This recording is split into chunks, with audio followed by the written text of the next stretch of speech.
For Chandler High School linebacker J.R. Hunt, football is a passion that he gained from learning the game from his father. Ed Hunt was a quarterback for Snowflake High School as well as Mesa Community College. I mean, we did a lot together. Football was a very big part of our lives together. He was at every game, every practice, always supporting me. Even through my other sports like lacrosse and baseball, I didn't play that for very long, but he was always there and he always wanted me to succeed. And no matter what, he always had my back. He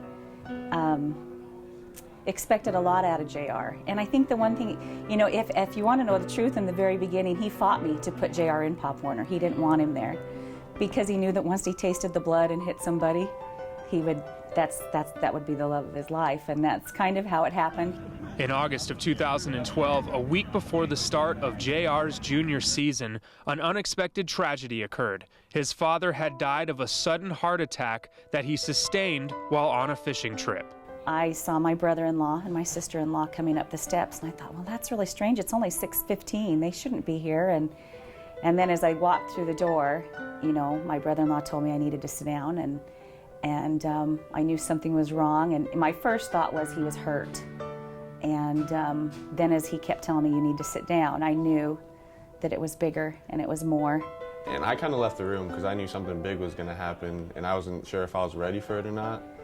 And then I heard the crying and the stories, and I had to come out and face the truth and see what happened. We knew at that point that our lives would change. And then it was going to be a long few days or a few years. But we made it through.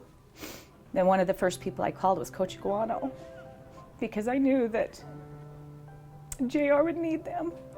You know, he would need their support. Probably about 2.5 weeks later, after the funeral, and then Alice and I got on the phone and tried to figure out when was the best time for him to come back, and that he needed to come back and get everything normal, and we knew it was going to be hard.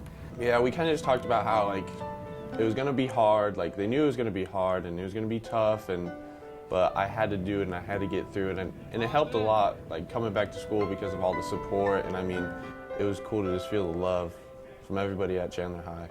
You know, he wears his initials on his back plate, and I just feel like that kind of means that he's always got his back. And so he did know in his heart that he needed to get back on the field, and I think that one of the only ways he could have done it was with all the support of the team and everything they did for him. That summer, after what was an unbelievably difficult school year for JR, him and his mom traveled to Tucson. They were invited to tour the new Lowell Stevens Athletic Facility. They left Tucson with JR committed to the University of Arizona football program. I'm only an hour. I can hop on the freeway and be an hour away from my mom and my family, and so that was a big part of it. But also, I've always felt at home there. I like it there. I like being down in Tucson, and I like the coaches, and altogether I really like the atmosphere that they put out down there. JR has put together a great senior season, but it all came together almost in a defining moment in the closing seconds of Chandler's game against their rival, the Hamilton Huskies. 13 seconds left. 2016 Chandler. Sasso to throw. Looking downfield, and it's intercepted by J.R. Hunt. He's going to take it for 6. The Chandler Wolves are going to win this game. I don't know. It was just so crazy, and it was so surreal because, I mean, playing safety for those 2 years, that's all I wanted. A pick 6 against Hamilton, that's all I wanted. And then it finally happened my senior year, and it was the joy that came to me as soon as I picked that ball off. I knew no one could catch me. All the emotions that gone through the 17 years we've been there, and JR finishing it off, and from an emotional standpoint, it was incredible for us. So I know that he was there, and I felt like with that game, just watching JR, he was my JR. He was in the moment. He was the leader he needed to be. He was playing the game he needed to play.